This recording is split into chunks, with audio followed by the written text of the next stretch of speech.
Nick Fuentes, host of America First and proud Washington, D.C. marcher on January 6, 2021.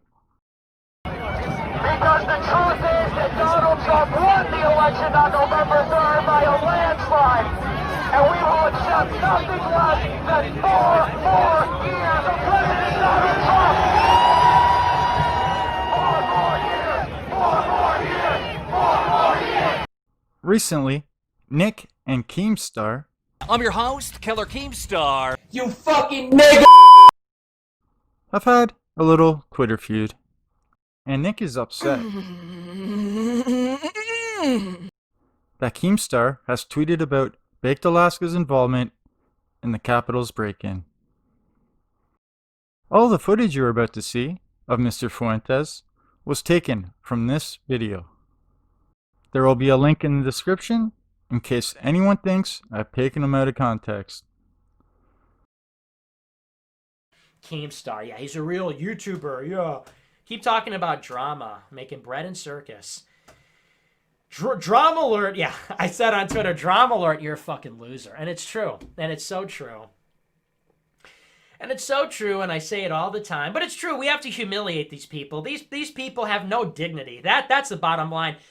I mean, you have to undermine their sense of self-worth. Like, you're not a man. I mean, you are a eunuch. They cut off your balls. You are a slave. You are owned. You are bought. They might as well put a big brand on your forehead. They might as well brand your forehead with the word slave. That's what you are. That's how we all see you. And you should be embarrassed. You should feel humiliated. You should feel ashamed. You're a disgrace. And no serious person should ever have anything to do with anybody that's a part of something like that. You know?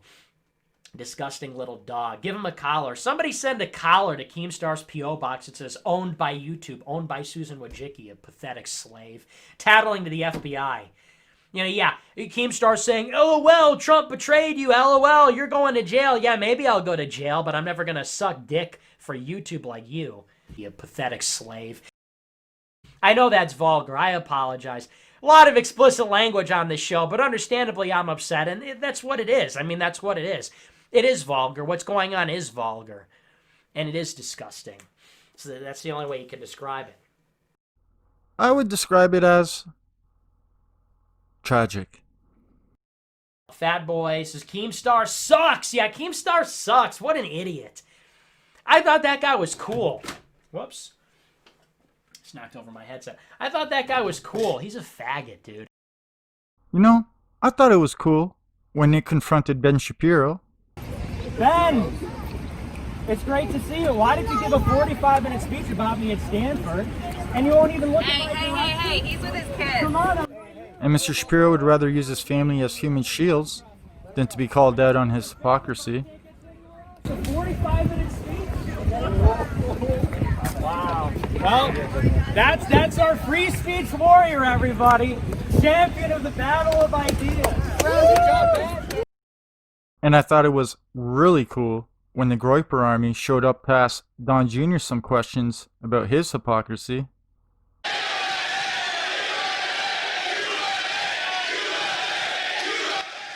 Ended up running off stage like a little snowflake, refusing all questions.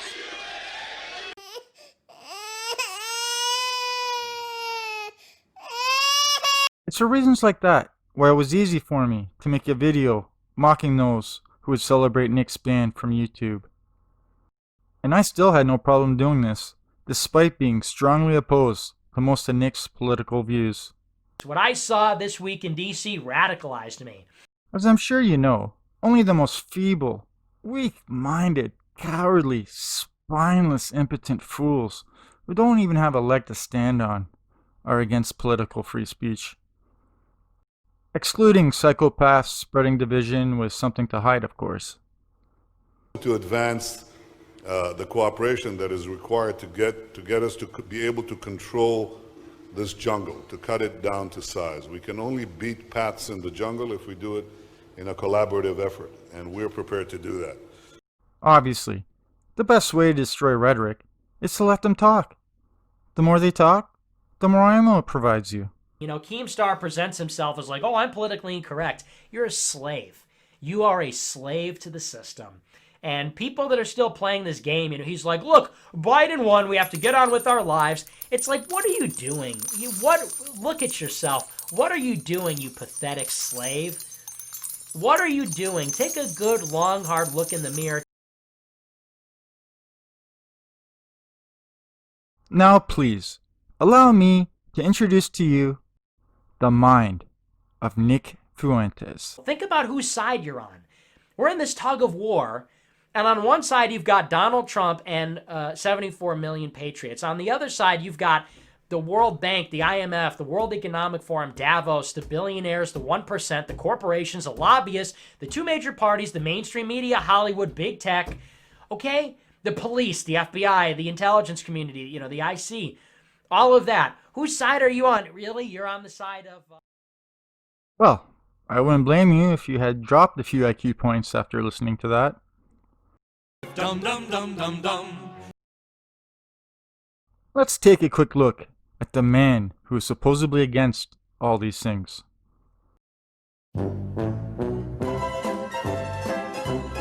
When the economy and the real estate market plummeted in 1990, attorney Alan Pomerantz says Donald Trump owed $4 billion to his debtors, including almost $1 billion for which he was personally responsible.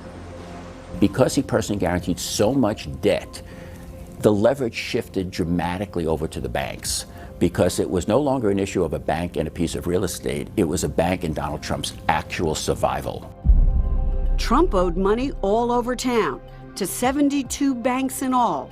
Pomerantz represented them as a group. How close was he to going personally bankrupt? Very. Did you think you were going to go underwater at one time, bankrupt? Well, I didn't like thinking about it, but there was always that possibility. I mean, you owe billions and billions of dollars, and you have the more dangerous personal guarantee at $975 million. And you can have wonderful assets and all, but the economy was a disaster. Real estate was in particular a disaster, and I certainly was in deep trouble. But there's a reason why the banks decided to keep Trump whole. We made the decision that he would be worth more alive to us than dead. Dead meaning in bankruptcy. We don't want him to be in bankruptcy. We want him out in the world selling these assets for us. You just heard a man whose job was literally representing bankers tell the world Trump was a banker's puppet. Oh, I'm sorry. I didn't mean to offend you, PC crowd. What I meant to say was an asset to the bankers, since there's nothing he won't say or sell. We kept him alive to help us. We're losing a lot of people because of the internet, and we have to do something. We have to go see Bill Gates and a lot of different people that really understand what's happening. We have to talk to them, maybe in certain areas, closing that internet up in some way. Somebody will say, oh, freedom of speech, freedom of speech. These are foolish people. We have a lot of foolish people. We have a lot of foolish people. We've got to maybe do something with the internet.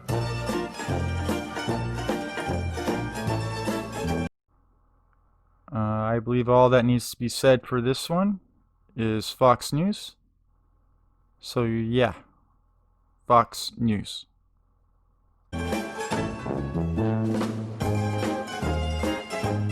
Anti-Semitism has no place in the United States Congress. And Congressman Omar is terrible what she said. And I think she should either resign from Congress or she should certainly resign from the House Foreign Affairs Committee.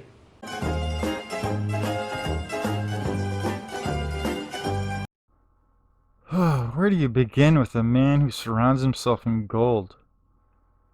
Whose family is surrounded by gold?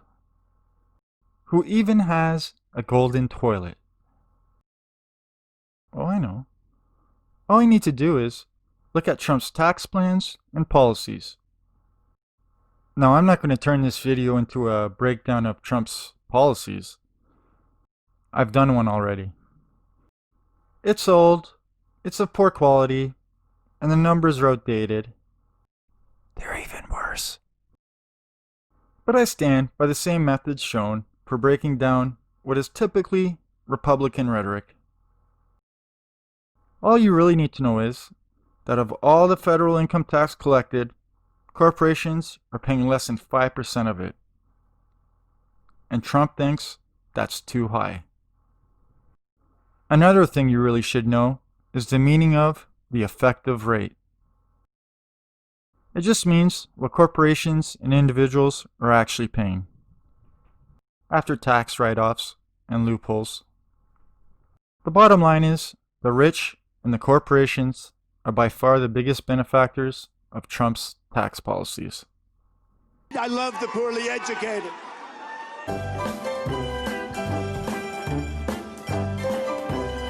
You have said police are the most mistreated people in America. As president, how do you bridge the divide? Well, there is a divide, but I have to say that the police are absolutely mistreated and misunderstood. And when you see these towns, and when you see these thugs being thrown into the back of a paddy wagon, you just see them thrown in, rough. I said, please don't be too nice. We have to give great respect, far greater than we are right now, to our really fantastic police. We have to get more senators and more congressmen that are Republicans elected. There is nobody that feels stronger about the intelligence community and the CIA than Donald Trump. There's nobody. You're going to get so much backing. Maybe you're going to say, please don't give us so much backing. We're all on the same wavelength, folks. We're all on the same wavelength. I mean, we're in a war here. You got to pick a side. And on one side, you've got Donald Trump. Dum dum dum dum dum. But wait, it gets worse. That's what I don't understand about these people. Everybody that's against the siege on the Capitol, think about whose side you're on. Yeah, Nick can understand why anyone would be against the siege, where they replaced the American flag with a Trump one. Even replacing the stars and stripes with the Trump flag. A move that emboldened the tech companies to censor the President of the United States. A movement that cost 5 lives, including the life of this young woman, that I happened to watch the video of. And I don't mind telling you, I was fighting back the tears.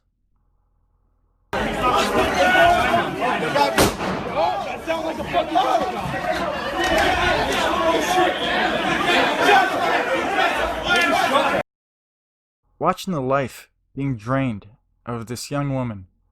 For what? So that people could take selfies? ACAF. So that papers could be thrown around?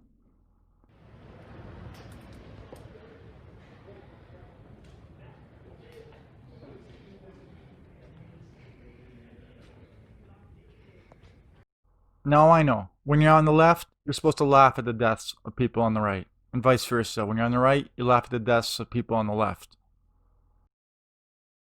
But I'll tell you the first thing I think of when somebody dies from either side due to our political climate. I think they were all gullible idiots.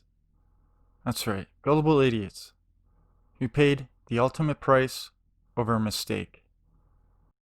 And I find that tragic.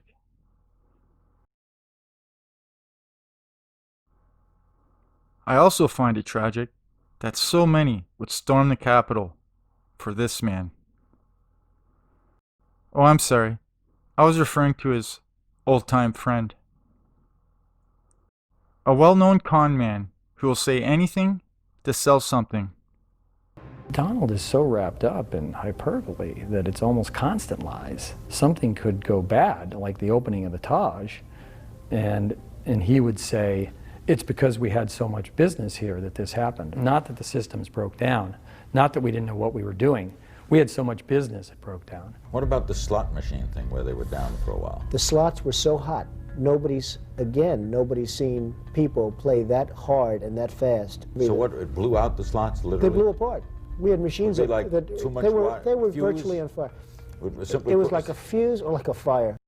A man who literally spat in the face of the working class on national television when he bragged about how well he did in Atlantic City, where he only had to pay pennies on the dollar to small businesses and workers. Atlantic City is a disaster, and I did great in Atlantic City. I knew when to get out, my timing was great, and I got a lot of credit for it. And if he did great in Atlantic City, a lot of people didn't do great. And that's really the story. There's thousands of people that got hurt as a result of his bankruptcy. Then that in and of itself is just a sad tale for his legacy.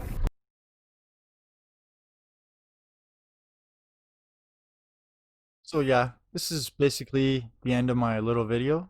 I would like to thank you all for making it this far, especially you. And I'm confident that if any Trump supporter viewed it, they would instantly see the light and be cured of their Trumptardism. I'm sure no one will find it controversial. So that was disgusting. So feel free to share the video, and just a friendly reminder, if you haven't subscribed already, you probably should. It's free. You're welcome. I am Clayton Crouton, and this is Nick Fuentes. Somebody said, you're going to go to hell, dude. And he's like, I know, and I don't care. Yeah, well, people choose hell. So you have no dignity. You have no soul. You should be embarrassed. I mean, you're just like a pathetic, disgusting slave. Little piggy down on your hands and knees at the trough. Fill it up, tell the fad globalist machine to fill it up. We're coming for you, globalist! Coming for you! Coming!